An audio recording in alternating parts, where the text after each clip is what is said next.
Welcome to Bed Crime Stories podcast. I'm your host, T. If you like all things true crime, if you like it delivered in a peaceful, tranquil manner, if you like it clear and concise without drama, then I highly recommend you subscribe. And if you like what you hear, please smash the like button. It's a free way you can help. And now, without further ado, let's dig in. Hello. Good morning, bed crimers. Hope you're all doing really well. It is now Thursday. We're almost at Friday. Well, I'm happy today because I have some news on the Sebastian Rogers case. Can I get a hallelujah? Okay, it's not the news that you want. It's not that Sebastian has been found, but it's still news and it's still good because Sebastian Rogers' name is still out in the mainstream media. Dog the Bounty Hunter appeared on court TV today. And here's where I have to sort of break your hearts. At first, when he came onto the case, he thought that Sebastian was probably still alive. He had a lot of hope. However, the more time he's spent on the case, he's now saying that he's tending towards Sebastian being deceased. But like a lot of us, he's come to some interesting conclusions. One of the things he said was that all roads lead to Rome. And while he didn't name names and his lawyer was also on the panel keeping an eye on him, I think what he was alluding to were the Proudfoots, allegedly. Again, he didn't name names, but he did say, when someone goes on TV and declares, you will never find Sebastian, and when one set of parents is not searching, you lose hope. And I think the person who said you will never find Sebastian, I think is Chris Proudfoot. I'm speculating. I didn't actually hear Chris Proudfoot say that, but I have to believe it was him. Dog also talked about death threats that he's been receiving, and his attorney was there to express his shock that when good people, good Americans, go out looking for a missing autistic child, a child on the spectrum, and people threaten them, there's something very wrong. And let me just tell you, it was pretty obvious that Dog is pissed off at the threats, and he's not going to allow them to deter him. On the second part of the show, Seth Rogers and TikTok Tony Mathis turned up. And it was sort of embarrassing because the host said that TikTok Tony was Seth's lawyer. And Tony had to then say, no, I'm not his lawyer, I'm his spokesperson. It was one of those awkward moments where somebody behind the scenes made a mistake, and I'm sure they're going to hear about it today. Dog then asked, who do you guys think is responsible for Sebastian's disappearance? And he was looking right at Seth and TikTok Tony. Well, Court TV quickly cut the interview short, saying, we only have like a minute. I don't think they wanted to go there. They don't want any lawsuits. And TikTok Tony was not about to name the Proudfoots. I think that the order of protection that they got against Bullhorn Betty has pretty much scared everybody a little bit and silenced them, unfortunately. And again, it's pretty darn sad when the parents of a missing child don't want anybody talking about their missing child. That should reveal a lot about this case. And I agree with Dog the Bounty Hunter. All roads lead to Rome. And in this case, I think Rome is Hendersonville, Tennessee. Just my opinion, Chris and Katie, I'm speculating. I'm going to play you the footage right now from Court TV, which means that I can't monetize this video. So I hope if you learned something here, you consider a membership or a super thanks, and I'll see you next time on Bed Crime Stories. Somebody has him, you need to give him back. He's my son. And he doesn't belong to nobody, but damn it, he's mine. Now, the teen with autism has been missing since February from the Hendersonville, Tennessee home that he shared with his mother and with his stepfather. I want to welcome in now our very special guest, Dwayne Chapman, a.k.a. Dog the Bounty Hunter, and he's also accompanied by his attorney, Bruce Castor. Good morning to you both. Dog, I want to begin with you, please.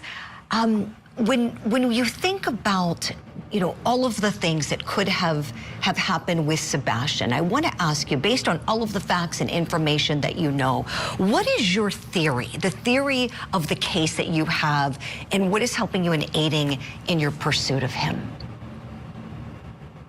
Well, two questions. The theory is, my theory, the only theory that I have is he's missing. Whether he's still alive or not, that's not, I thought in the beginning that he might be alive, and the more tips we have, the more people, the more things we're figuring out, he might not be alive. So, it's not my theory of how I find people. Sometimes it's completely different than what I think. And the way we find him and help is someone, we know there's two people that were involved in his disappearance, but someone else has to know. And $100,000 reward that's been put up is, $1/10,000,000. That's a lot of money. So we're waiting on we have 833 Tell Dog. My partner, Nick the Hat, has got his number out there. We're waiting for someone to call in on the tip line and give us a real live tip.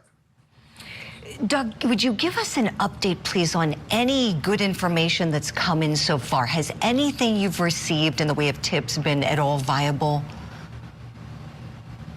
Well, my lawyer's giving me stink eye. I better watch my mouth because, allegedly, that's the word, allegedly. Sure. Allegedly, it was people need to read the facts. How'd the boy get out the back? How come no one did anything? Why was the stepfather threatening people that were out looking for the boy? Volunteers were out there and he was threatening them. Is there a family tie between either side of the family, between sexual perversion really bad? I mean, there's a lot of things that the public can look at before, it goes to a jury. And all roads lead to Rome. Doug, tell us about the roads that you've been walking along in your search. Would you kind of bring us into your world? What have you been doing on the ground there? Tell us a little bit about how your searching process goes, if you would, please. Well, we don't have a crystal ball. I'm follow the words of Jesus. So, I can't look and say, Jesus, where is he? So the only roads to Rome are people that call in and leave tips. Someone else knows what happened. Absolutely. In a 10-year career, I've captured, or a 48-year career, I've captured more than 10,000 fugitives. And this is not my first rodeo looking for a lost child. We've been 100% successful in that. And the reason why is people need to call in and to tell us what's going on. We've got leads. A lot of leads are credible, and some leads are, Dog, when are you going to get a show? We love you, Dog. We love Francie. We love that. We love you too, but stay off the line. We need credible leads. Absolutely. Well, you are beloved, Doug. I know you don't need me to tell you that. And Thank you. Believe me, everybody has the world of confidence in you. When we found out that you were joining the search, I was asking my power panel on the show, who are you going to bet on finding Sebastian, Doug or the FBI? And everybody's saying you. Everybody wants to take that bet with you. And so tell us, does that put any pressure on you? Tell me, does it fuel your fire? What do you think when you hear so much confidence from the public in you and in the work that you do? Well, that incites me. I get all excited because I am the greatest bounty hunter in the world. No one can ever catch over 10,000 fugitives. No one. FBI works Monday through Friday. The marshals are the only ones come close, and they got to have 12. I'm sorry, marshals, but they're the more it just gets us excited, gets us crazy. And I have a team. My Francie helps me. Many people help me. Nick the Hat, my team, and then I have one of the greatest lawyers in the world for this particular subject. I mean, this guy is like, it's just incredible. So anywhere you go, you must have a good lawyer in this business. So please, let's pass this on to him. Isn't that the truth? Well, and Bruce, I'm not just saying this. I said to Doug when we were doing his mic check right before the show, what a fine lawyer he has in you. So I know legally he's in great hands. Bruce, anything that you would like to add? I know you're here primarily to accompany Doug with this appearance. Is there anything that you think that's important to note with respect to the search and Doug's involvement in leading the charge to help Seth Rogers find Sebastian? Well, as a more than 3-decade law enforcement official myself in Pennsylvania, a former district attorney and former attorney general, I know what the local authorities must be feeling and the frustration they must be feeling. And I know from my own experience that sometimes you need to rely on people like Doug, experts that are willing to give their time and energy to come and assist law enforcement in doing their job. And, you know, I'm stunned when I learned about the facts of this case that, you know, the young boy has left the home of his mother and his stepfather, and they don't seem to be particularly broken up about that. I'm sure that that is sticking in the minds of a lot of people and want to know what the answer to that is. I also was struck by the fact that the people doing the search, Dog, Nick the Hat, and some of the other people are facing death threats and other problems against their safety. And these are things that just can't happen. I mean, we need to encourage people when they put up money for reward to try to get people to call in. That's not any kind of impropriety. That's good citizenship. That's what we want to encourage. And people who do things to deter that are, in my judgment, not being good Americans. And we have very fine people, Dog and Nick and the whole crew are doing a tremendous job. And from where I sit, if it gets any worse, I'm going to recommend that they take legal action, because this is totally unreasonable. And law enforcement and the community working together will solve this crime. Right. Oh, amen. Bruce, I am with you 100%. When you said death threats, right away my jaw dropped. That is criminal to do that, as you know. I, like yourself, served in the great Commonwealth of Pennsylvania as a prosecutor, and anybody making those kind of threats should be held accountable legally. You are right. And the threats don't solve the problem, do they? All they do is take everybody a step back, the good people who are searching for this young boy. With respect to Sebastian, Doug, I want to ask you, realistically, how confident are you in being able to bring Sebastian home? Well, again, in the very beginning, I thought he might still be with us. It seems like, Sebastian has to have medication for sleep and other things, okay? And we have checked everywhere if those prescriptions have been renewed. And so far, they have not. So, again, everything is up in the air. You hope, I lost a little girl, Barbara Katie, and I, hope that she wasn't gone, and she was. So I don't, it is, who knows? We all pray to God that he's, somewhere safe and we'll find him. But when someone gets on whatever it is, TV, internet, and everything, and says, I guarantee you, Dog will never find Sebastian. So many series on A&E, CMT, WGN, my show, we never missed one guy. A couple have gotten away because they died. So never have we ever missed. And for someone to come on and say, Dog will never, ever find him, yeah, why? You're guilty. Why? Because you did something to him. Why? You, again, allegedly is soon to become, with the jury of their peers, a conviction. And so I'm maybe more after that than I am anything else. We've got to find out who was involved in Sebastian's disappearance. Preach, Doug, preach. And we are so sorry for the loss of your beautiful daughter, Barbara Katie. That is a pain that I think is unimaginable unless you've gone through it. And you certainly understand that enormous pain that comes with burying a child. And so our hearts go out to you for that, and continuing with your resilience in life and in your profession. And speaking of parenting, we're going to be welcoming in Sebastian's father, Seth Rogers, in just a couple of moments. Dog is going to stay with us. Seth is going to be joining us. We're going to hit that break and be right back. And later in the show, we're going to take you to... He decided that he wanted to step into a mound of what he thought was dirt, and it was fire ants.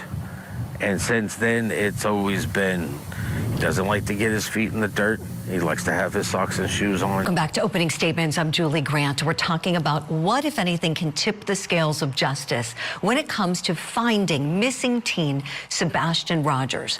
Will somebody come forward with some new information? Will Dog the bounty hunter and his crew find some important clues? Still with me, Dwayne Chapman, a.k.a. Dog the Bounty Hunter. Want to welcome in also Seth Rogers' attorney, Tony Mathis, and we're working on getting Seth Rogers reconnected. Full disclosure, my friends, this is the world of live TV. We had Seth with us a moment ago, and his signal dropped out, so we're going to be welcoming Seth in as soon as we can. Dog, let's kind of pick up where we left off in the last segment. You and your attorney, Bruce Castor, were sharing how with the tip line, there are also some death threats that are coming in. And so we wanted to kind of clarify that, please. Are they coming in on the tip line, or are these death threats coming in other forms? You know, really, I don't know. I mean, that's one thing my whole career people have threatened to kill and destroy and this, and I'm a this and I'm a that. So I really don't pay any attention to that unless they're within 100 yards.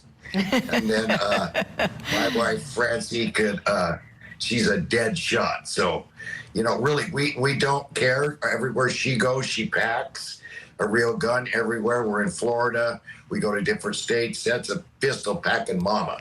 So, and there's more than 9 shots in her gun. So we don't worry about that, you know, because God, I'm on a mission from God. And if someone takes me out, then the next breath I have will be in the arms of Jesus. So come on with it, you know.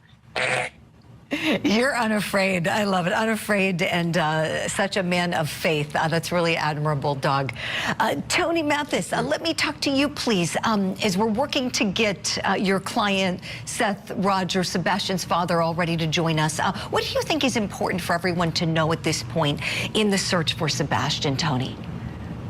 Julie, first off, let me correct you. I am his spokesperson. I'm certainly not an attorney. Oh, well, we got some wrong information. I'm sorry. Thank you for that correction. Dog, I hope you're doing okay today, brother. So we, yes, sir, brother. Yeehaw. We think that what's important right now is we're finally starting to get an enormous amount of horsepower in this case. When Dog and Nick came in, they came in with a team of social media people, a team of investigators, a team of a legal team, and the case literally went nationwide overnight. So we're kind of getting reorganized, we're getting refocused, we're trying to get the people that want to be involved in this case refocused, where we've got one goal and one mission. And the truth is, you know, everybody involved in the search, we don't all have to like each other or get along, but as long as we've got a common goal, then I think with Dog leading the charge, we can win here. Finding Sebastian, exactly, Tony. And we have Seth. May I interrupt real quick? Go ahead, Dog. May I interrupt? So, brother, let's get down to the real nitty gritty and let's don't do the blame game. But who do you guys think was responsible for Sebastian's disappearance? Everybody was blaming it on his father in the beginning. Everybody thought he wasn't at work, he wasn't a real sheriff, blah, and all that now has been proven. So what would you guys say without getting, you know, sued? My lawyer will take care of you. I don't think that's a conflict of interest, but and we have just a couple seconds left. Just cautioning you. Yeah, quickly, Tony. Okay. We're not going to make a statement on that. Okay, and I think we have Seth's audio, I'm being told. We don't have a video signal, but Seth, if you're there, we have a couple of seconds. Where is your head this morning, Seth? Just trying to mull over all the the intelligence that has come in to try to find out if any of it's going to lead me to my son. Right. Are you hopeful this morning, Seth? I'm hopeful every morning. That's the way to be. I'm hopeful every night. Anything you want to say to everyone who's searching and wants to find Sebastian and bring him home? I appreciate everybody that's goal-oriented in finding my son. Sebastian is the only goal. Finding him is the only thing that matters That's right. to me. We are out of time. Thank you all. Let's bring Sebastian home.